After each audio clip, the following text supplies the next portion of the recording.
When the first Soviet soldier entered Prague, he came alone. No tanks, no flags, just a motorcycle, a pistol, and a white scarf tied to the handlebar. His name was Ivan Goncharenko, 24 years old, and for 30 minutes, he was the only representative of the Red Army in the capital of Czechoslovakia. It was the morning of May 6, 1945. Prague burned with confusion. Streets were barricaded with overturned trams, furniture, sandbags. The smell of smoke and oil hung heavy in the air. Somewhere, a piano was playing. Out of tune, frantic, then stopped as a shell exploded 2 streets away. For days, the city had been tearing itself apart. German troops trapped inside, Czech resistance closing in, civilians caught between 2 dying empires. And into that chaos rode a single man on a Soviet M72 motorcycle, its tires slick with rain and ash. Witnesses later said they thought it was suicide. One recalled, "He came down the avenue like he didn't see the war. Just the sound of an engine and that white scarf, flapping like surrender or defiance. No one could tell." At 9:10 a.m., the bike turned off the Vltava embankment, skidding once on the cobblestones before stopping near the Czech bridge. The sound of the engine faded, and what replaced it was silence, the stunned kind that comes when men forget which side they're on. The crowd of Czech fighters, students, factory workers, nurses with rifles, froze. They had been expecting tanks, a column, a liberation parade. Instead, they saw one man, thin and dust-covered, eyes calm, hand lifted not to salute, but to stop the shooting. For a long moment, no one moved. The man on the motorcycle dismounted. His uniform was torn at the shoulder, mud up to the knees. The pistol at his belt stayed holstered. He took a single step forward and raised his empty hands.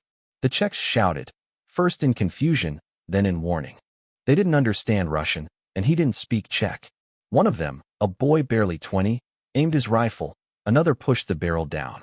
The stranger pointed to himself, tapped his chest, then drew an invisible line in the air, east to west, and ended it with a flat palm, a gesture that meant, stop. Someone fired in the distance. Everyone flinched. The soldier didn't. He turned toward the echo, waiting for it to fade, then looked back and said, clearly, "Yo nie wojnu. Yzie konek." I'm not for war. I'm for the end. The words meant nothing to most who heard them, but the tone did. It was the voice of a man who'd seen the world collapse enough times to know how little one more collapse would matter. A young Czech woman stepped forward, waving a white rag on a stick. A nurse, or maybe just someone too tired to be afraid. The crowd loosened.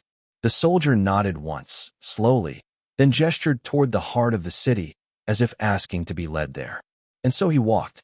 Through the smoke, past the barricades, past walls riddled with bullet holes and posters that said, "SMRT Nimkum," death to the Germans. Behind him, his motorcycle stood alone on the bridge, the scarf trembling in the wind like a signal no one could read. Every few steps, people joined him. Children peered from windows.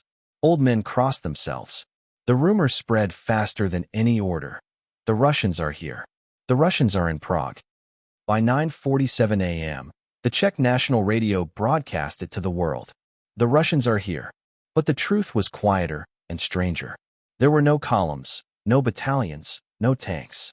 Just one scout, a Soviet lieutenant who had somehow broken through the German lines and reached the city before anyone else. His orders, if anyone had seen them, were simple: locate the insurgents, report on enemy strength, await further units. But the lines were broken, his map useless, his radio dead. And still he came. No one knows what he thought when he saw the faces of the resistance fighters, how their eyes flickered between fear and hope, how they cheered and wept at the sight of a single Soviet uniform. Maybe he thought of home. Maybe he thought of how much the world wanted an ending, even if it had to invent one. At 10:02, witnesses saw him cross the square near the Hotel Alcron, unarmed. On the other side, hidden behind the shattered windows, German soldiers were watching. One of them, a young lieutenant, lowered his rifle and whispered, "Nicht schießen, ist alien." Don't shoot. He's alone. And that was how the battle for Prague paused. Not with artillery, not with surrender papers, but with a man standing in the street between 2 exhausted armies, speaking a language neither understood. The shooting stopped for the first time in days. The white scarf fluttered against the wind, soaked in soot and sunlight. And somewhere, deep in the radio tunnels, a voice repeated the words that would echo across Europe. The Russians are here. But no one said the rest of it, the truth that hid inside that sentence. It wasn't they. It was he. And he was walking straight into the lion's den. Where are you watching from? Let me know in the comments below, and don't forget to subscribe to this channel. They expected tanks. Instead, the Germans saw a man with no helmet, no escort, just calm eyes and a holstered pistol. That's how the negotiation for Prague began. By the morning of May 6, 1945, the city was still a battlefield pretending to be a capital. Columns of smoke twisted up from the old town.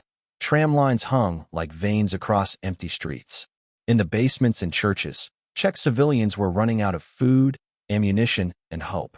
And in the middle of that dying storm, one Soviet lieutenant, Ivan Goncharenko, had walked through the barricades with nothing but a white scarf for truce. His motorcycle still stood near the bridge, rain dripping off the gas tank. The Czechs had taken him to their provisional headquarters, the old post office near Wenceslas Square.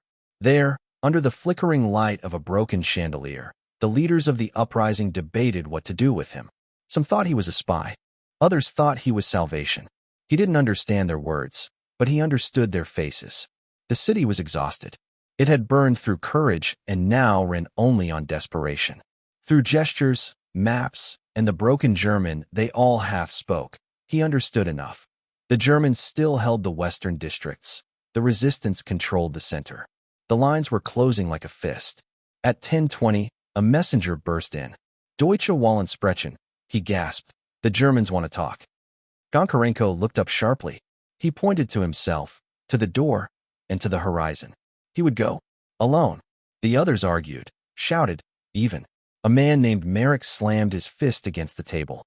They'll kill him before he gets 2 blocks. But the young interpreter, Jan Novak, a university student turned rebel, raised his hand. He knows what he's doing, he said quietly. Maybe he's the only one who does.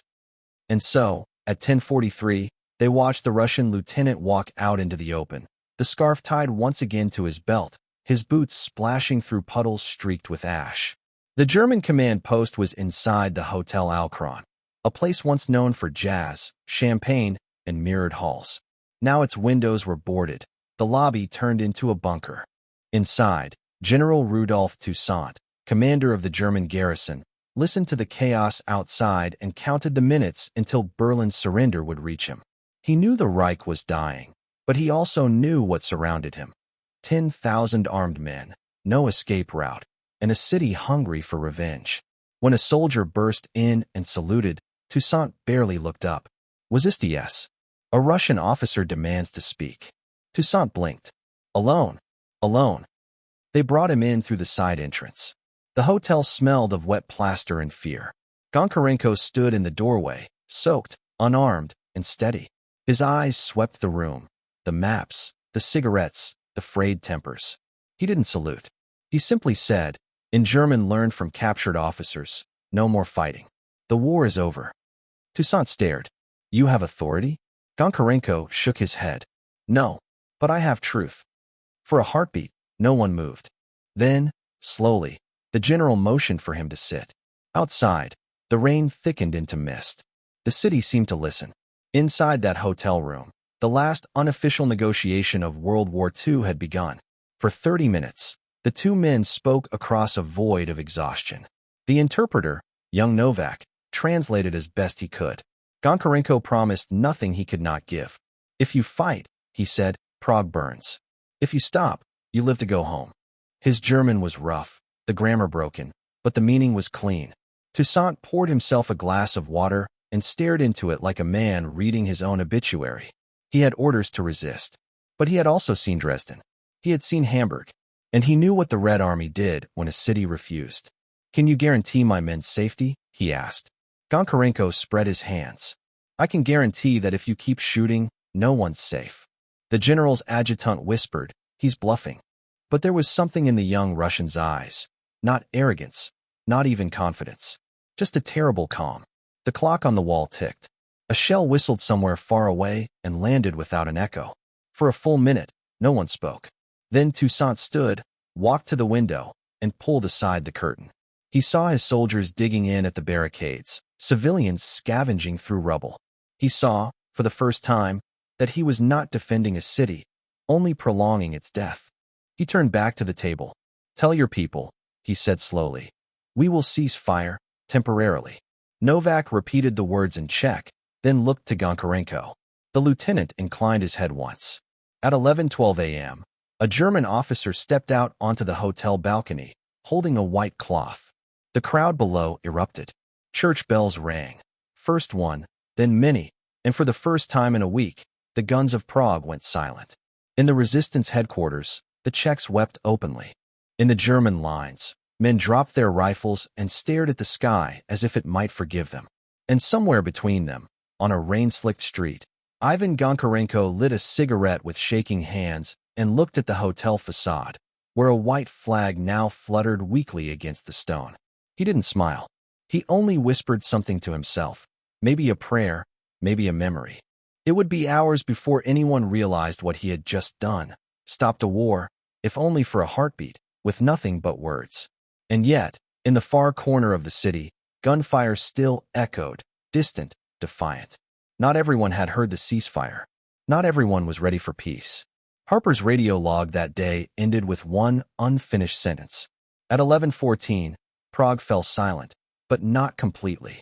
The silence before the next storm. Officially, Ivan Goncharenko was missing. According to Soviet army records, he never entered Prague. Yet hundreds swore they saw him that day. And some said, he saved the city. For years, the story lived in whispers, too strange to be erased, too inconvenient to be confirmed. When Czech historians opened their post-war archives in the 1960s, they found a gap, a silence surrounded by paper. In Soviet reports, the 3rd Guards Mechanized Corps reached the outskirts of Prague on May 9th. No mention of any reconnaissance mission 3 days earlier. No mention of a lone lieutenant. But in Czech files dated May 6th, a signature appeared. Lieutenant Ivan Goncharenko, Red Army. And below it, a note from the Resistance Command, arrived alone. Stop the shooting. How could a man exist in one archive and vanish in another? That question would haunt both sides for decades. Jan Novak, the young interpreter who had stood beside him in the Hotel Alcron, was interviewed in 1963. His words still carry the tremor of disbelief. He didn't act like a hero. He looked tired, like someone who'd already outlived himself. But when he spoke, people listened. Even the Germans. Even me. After the ceasefire was signed, Prague exhaled. But it was the shallow breath of someone not yet healed. Not all German units had heard Toussaint's order to stand down. In the northern districts, SS detachments still fought, refusing to surrender to civilians. Sporadic gunfire rattled through the city like a dying heart. When word reached Goncharenko, he didn't wait for backup. He motioned for Novak to follow and set out on foot toward the Charles Bridge, the old stone artery connecting the city's two halves. It was past noon. Smoke clung to the river like fog, and burned pages from a bombed library floated in the air like black snow. Novak recalled that moment in his diary. He walked as if nothing could stop him. The bridge was under fire, but he didn't crouch or run, just kept walking. I wanted to yell, but my throat closed. On the far end of the bridge, SS troops had barricaded themselves in a government building. They were cornered, cut off from command, and mad enough to keep shooting. Every few minutes, a shell tore through the air and splashed into the Vltava, sending ripples across the mirrored water. Goncharenko approached the first barricade, an overturned tram, its windows shattered. Czech resistance fighters crouched behind it, arguing whether to rush or wait. When they saw him, some shouted warnings, others disbelief. He simply lifted the white scarf from his belt, tied it to a broken rifle barrel, and stepped out into the open. Novak said the silence that followed felt heavier than artillery. He just walked, one man, while everyone held their breath. The Germans had him in their sights. I could see them in the windows, but none fired. He crossed halfway before a voice from the other side shouted something, harsh, urgent. Goncharenko stopped, raised both hands, and answered in German, "It's finished. Berlin has fallen. Stop fighting." His accent was rough, but the words carried. For a second, the city held its pulse. Then a single shot cracked the air. No one knows who fired first. Some said it came from behind the Czech barricade. Others swore it was an SS sniper. All they knew was that the sound echoed across the river and rolled through the empty streets like thunder trapped in stone. Goncharenko stumbled once, turned his head slightly as if trying to listen to the echo, and fell. Novak ran toward him, bullets following like angry rain. He reached the body, dragged it behind a pillar, and pressed his hands against the wound. He tried to speak, he wrote later. I think he said something about the bridge. Or maybe about home. By evening, the shooting died down. The Germans withdrew. The bridge held. The radio broadcast that night celebrated victory, not knowing that the man who had started it was lying cold by the riverbank. The Red Army is approaching Prague, the announcer said. Our liberation is near. When the first Soviet tanks finally entered the city 3 days later, they found the motorcycle near the bridge. Its white scarf was gone, its engine cold, its number plate half buried in mud. No one claimed the body. No one wrote his name in the official reports. The chaos of surrender swept the details away, another lost soldier in a war of millions. But those who had seen him remembered. The nurse who bandaged his arm. The boy who watched him cross the bridge. The interpreter who heard his last words but could never translate them. They all told the same story, that for 1 hour, in a city choking on its own history, a man walked into gunfire not to kill, but to stop killing. And yet, when the lists of the dead were read, his name wasn't there. It was as if the war had swallowed him whole, then politely denied it ever happened. By nightfall, the river carried away the blood, the papers, the scarf. And the next morning, the city woke to church bells ringing across the rooftops. Freedom, they said. But on the stones of the Charles Bridge, there was still one dark stain the rain couldn't wash away. The ceasefire lasted 27 minutes. Then someone fired a single shot, and Prague exploded again. It was evening, May 6, 1945. Smoke rolled low over the city, thick and dark, blotting out the sky. What had looked like peace was only a pause between storms. The Charles Bridge, the ancient stone spine of Prague, had become the city's last artery, connecting the old town to the Smychov district where German forces still held ground. Below, the Vltava ran black with oil and ash, carrying the reflection of fires burning on both banks. For that brief half hour, the guns had fallen silent.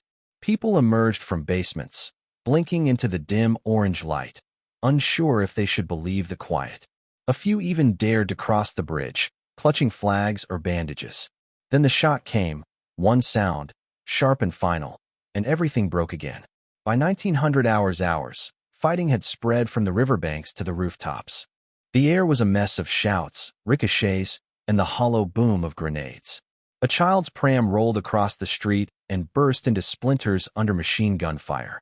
The city's heart was tearing itself apart. From the resistance headquarters came an urgent note recorded in their logbook that night. Unknown Soviet officer attempted to cross bridge under fire. No name, no rank, just a line scratched in pencil as if it might disappear at any moment.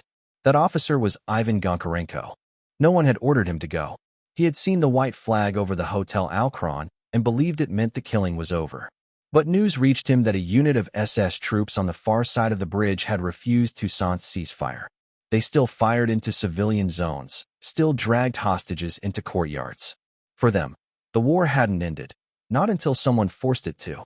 Goncharenko took the same path he had walked earlier that day, through streets cratered and lined with corpses covered by coats. Rain began to fall, thin, cold, streaking through the smoke. His uniform was torn and blackened with soot, his hands shaking not from fear but exhaustion. Eyewitnesses described him as a young man in a dusty uniform, no helmet, no armor, walking straight into the fire with his hands raised. One said he carried a stick with a white cloth tied to it. Another swore he heard him shouting in German, "Nicht schießen, der Krieg ist vorbei." Don't shoot, the war is over. For a heartbeat, it worked. The guns stuttered, then went still.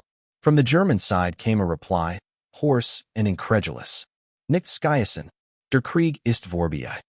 The echo of that phrase bounced across the bridge like a prayer shared by enemies. Men who had been shooting minutes earlier now lifted their heads above the barricades. Civilians crept from doorways.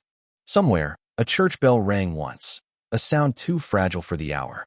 For 5 minutes, maybe 10, The war held its breath. Then, from the southern district, came a new sound, the low rumble of engines. SS reinforcements were entering the city, disobeying Toussaint's surrender. Columns of trucks rolled through the smoke, headlights off, engines growling like beasts too tired to die. The illusion of peace cracked in two.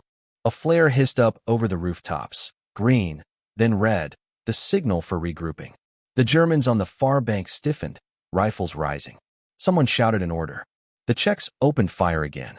And in the middle of it all, Goncharenko was still standing, waving his arms, shouting words no one could hear over the roar. Novak, the young interpreter, saw him from the barricade. He tried to stop them, he later said. But the bridge had become madness. You couldn't tell who was shooting at whom anymore. Bullets snapped against the stone railing. Chunks of limestone fell into the water below. The soldier's figure disappeared in the smoke, then reappeared closer to the German line. He moved like someone walking through a dream, determined, unstoppable, unarmed. One woman hiding under the bridge swore she saw him kneel beside a wounded man, tearing his own sleeve to make a bandage. Another remembered his voice calling out, "No fire, no fire," before being drowned by the next explosion. By 2200 hours, Prague had turned into a single, continuous roar. The sky glowed red from burning rooftops. Every street was its own battlefield, every building its own fortress. The resistance shouted for retreat, but too many were cut off. The bridge was no longer an escape, it was a trap. At 2214, witnesses saw a flare burst above the old town, white this time, brighter than lightning. It hung for a moment, then drifted down through the smoke. On the radio frequency used by the resistance, a voice crackled through the static. They're regrouping. More Germans coming in from the west. Somewhere beneath that same sky, on that same bridge, Ivan Goncharenko crouched behind the stone parapet, surrounded by fire from both sides. He was the man who had stopped the war, and now he was caught inside its final hour. The city that had called him savior was burning again, and no one knew if he was still alive. In his pocket, they later found a crumpled note. It said only, "Tell them, it's done." No one ever knew who them was. By the night of May 7th, 1945, the city was half free, half burning. The Soviets were still 60 kilometers away, the Americans a day's march from the western border, and in between, Prague, trapped between surrender and ruin. For the Czechs, it was a moment suspended between hope and despair. For Ivan Goncharenko, it was the last night of his life. The official reports from that evening are fragmented, smudged, and inconsistent. But the personal accounts, letters, diaries, testimonies, fill in the silence. One, written by a nurse named Elena Vavrinova, begins with a line that still sounds like disbelief. "We hit a Russian officer in our basement on Narodny Street. He didn't look like a soldier. He looked like someone who had already made peace with something the rest of us hadn't." After the chaos on the bridge, resistance fighters found him bleeding but alive. A small group of civilians pulled him into a half-collapsed cellar beneath a bakery. They gave him food, tore strips of curtain to bandage his arm, and tried to convince him to take off his uniform. He refused. "Uniform stays," he told them through broken Czech. "Until it's over." Outside, the city was disintegrating. The ceasefire had turned to confusion. The Germans were splitting apart, some ready to surrender to the Americans, others determined to die before facing the Red Army. The streets trembled under the distant sound of artillery. Every rumor felt like prophecy. Inside the basement, Goncharenko asked for paper and a pencil.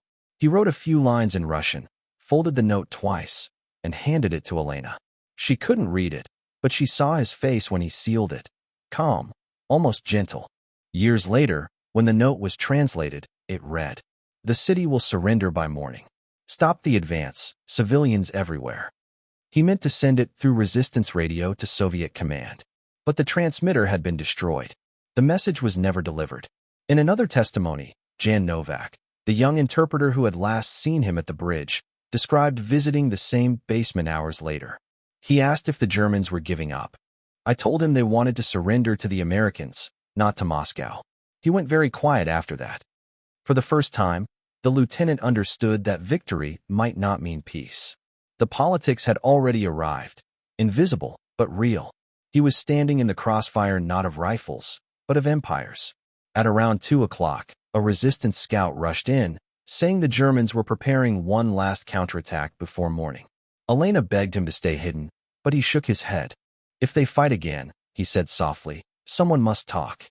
He put on his cap, checked the pistol he never drew, and stepped into the night. The sky was pale with smoke and dawn.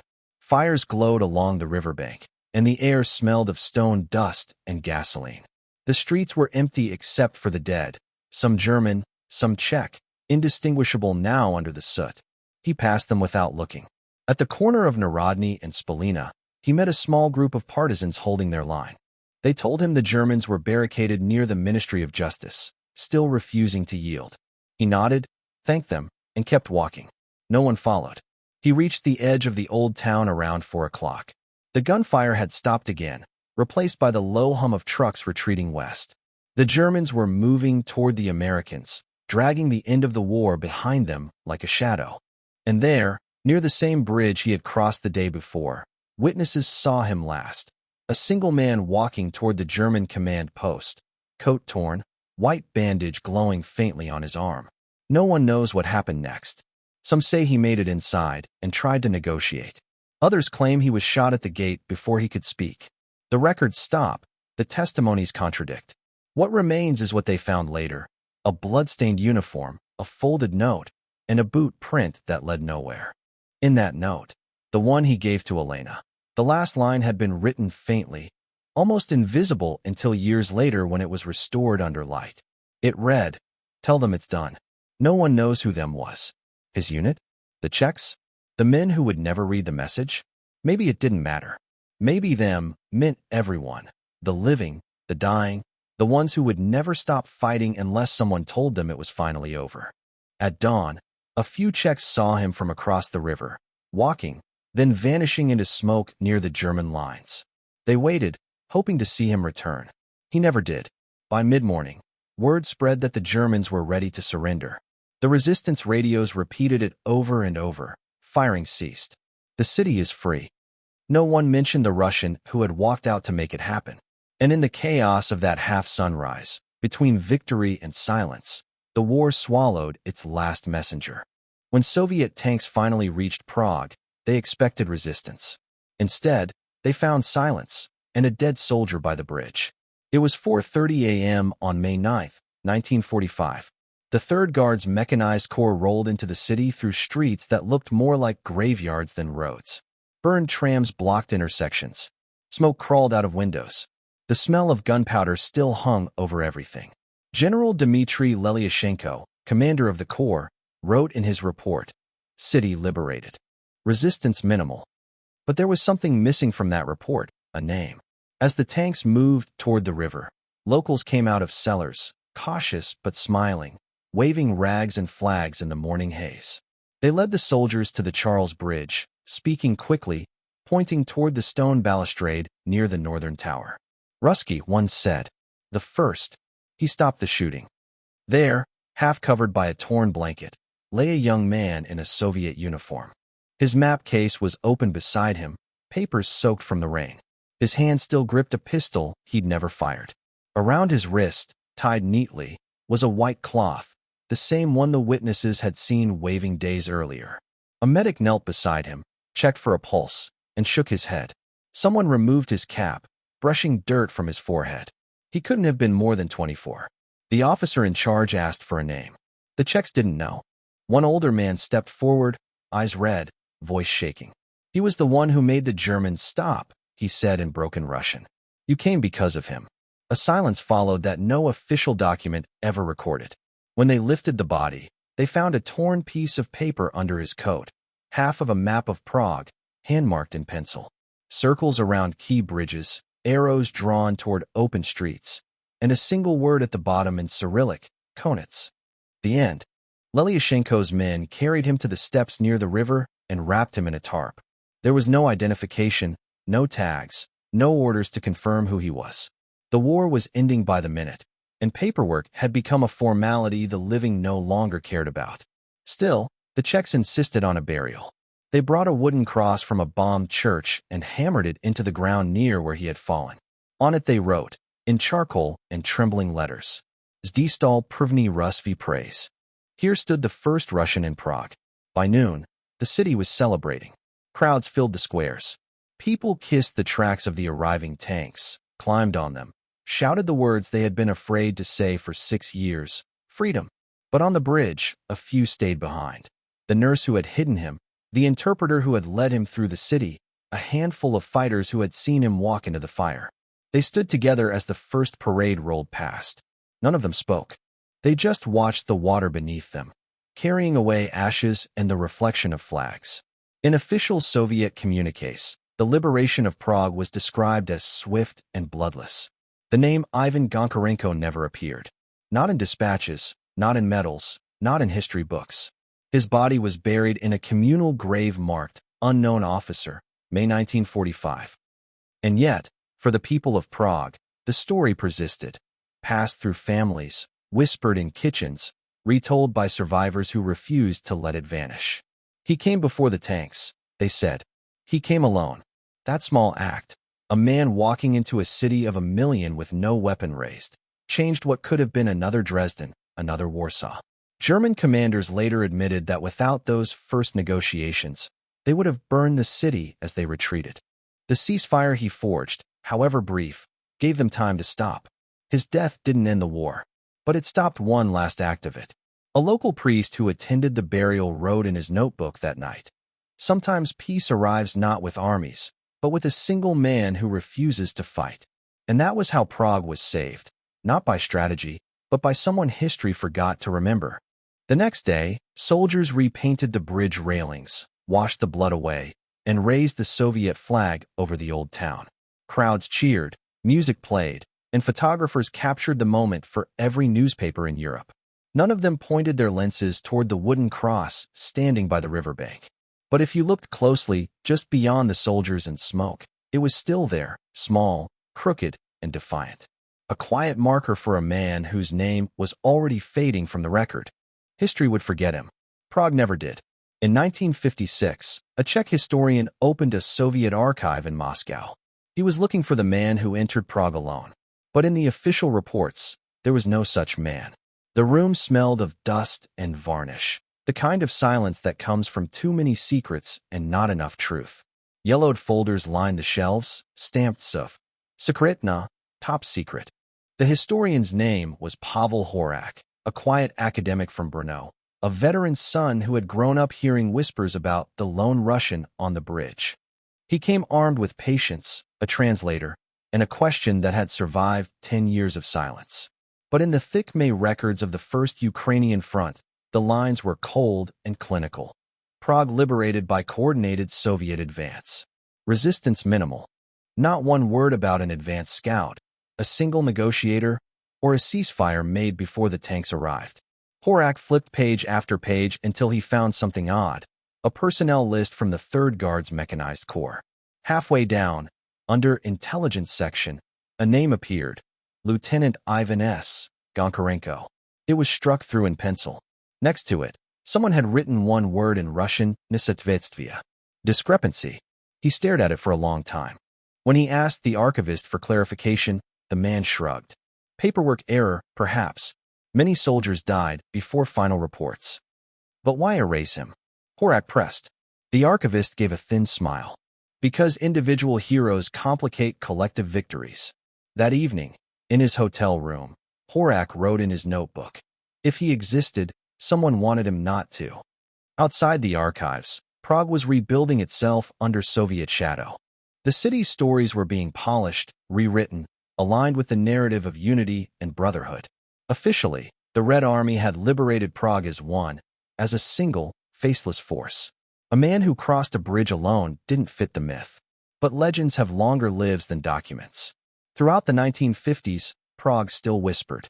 Old men in cafes talked about the Russian who'd stopped the shooting. Women who'd been children in 1945 said they'd seen him wave a white scarf above the bridge. The resistance archives listed him only as unknown Soviet officer.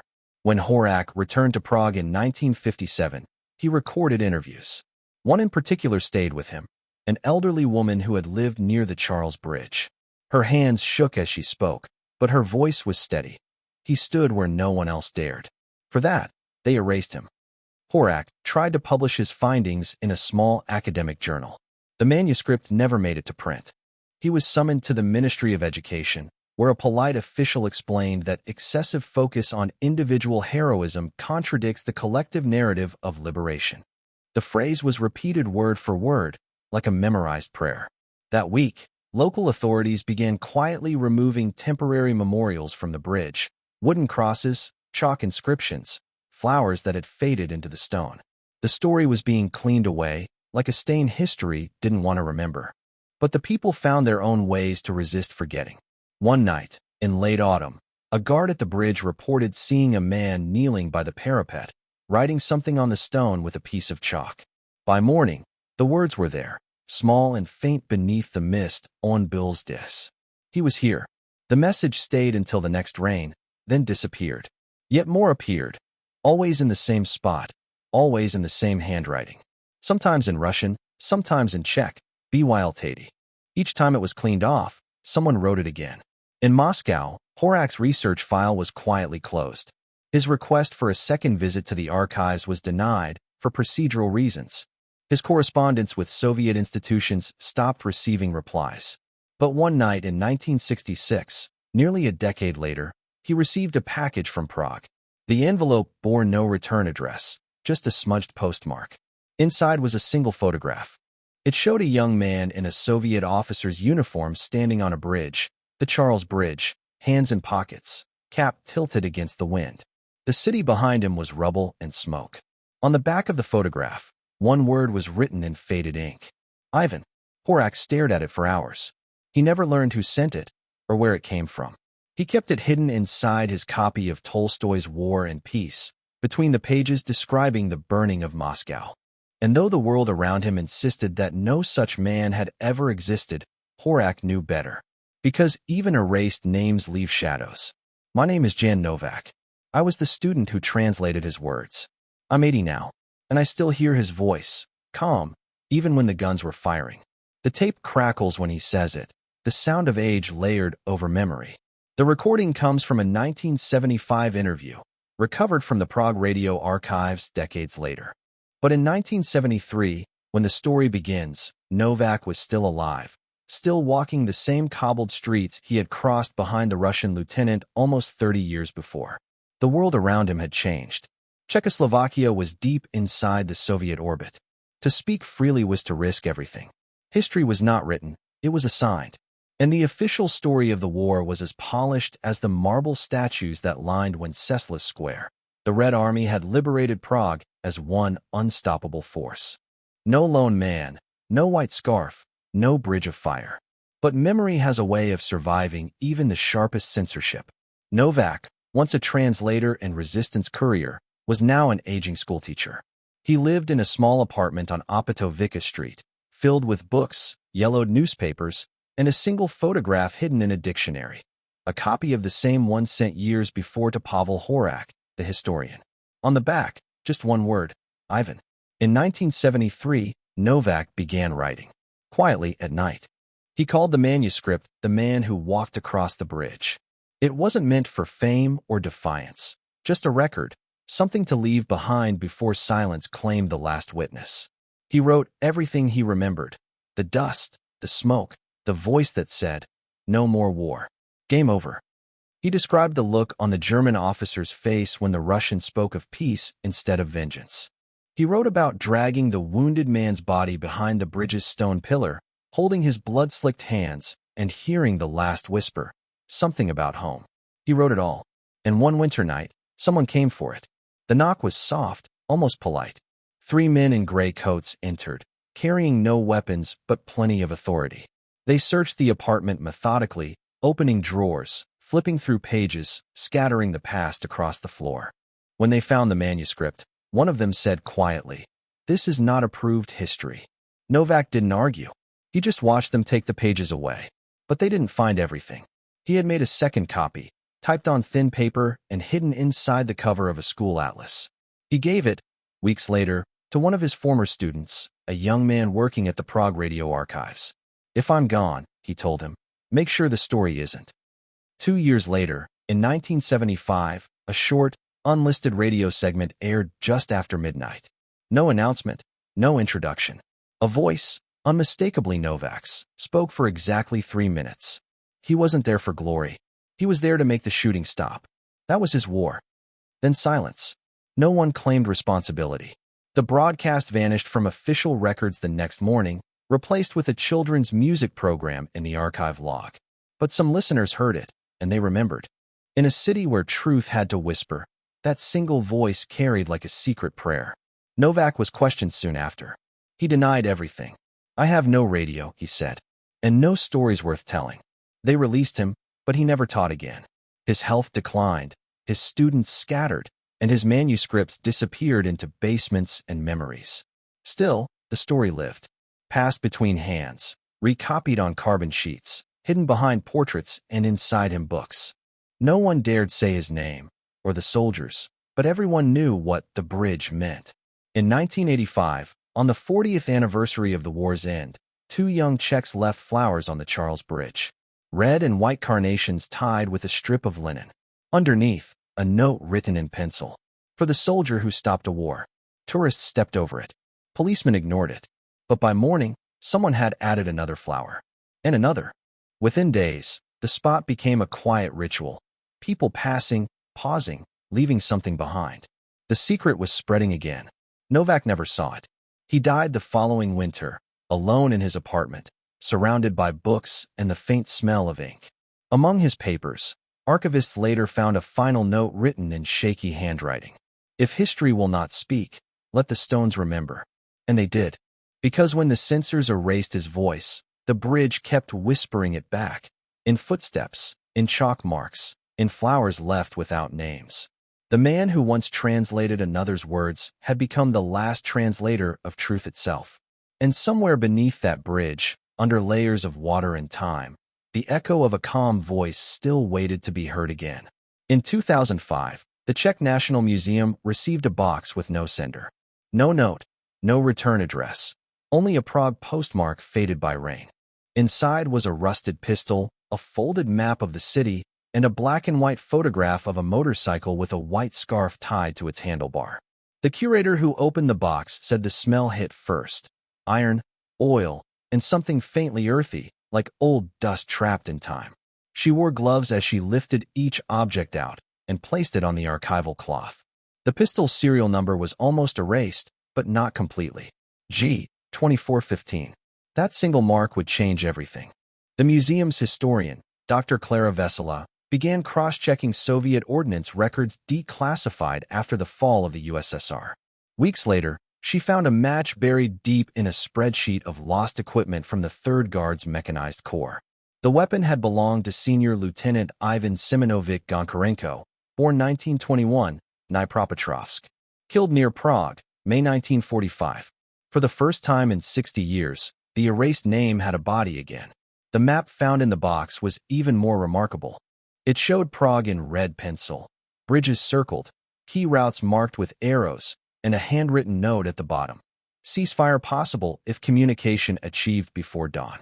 The handwriting matched Soviet field logs from the same unit.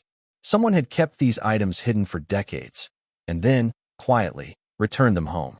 A museum report confirmed that the photograph of the motorcycle aligned with eyewitness accounts from 1945, a Soviet scout arriving alone, a white scarf fluttering from the handlebar.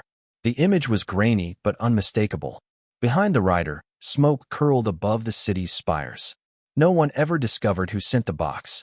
Some believed it came from the descendants of Czech resistance fighters.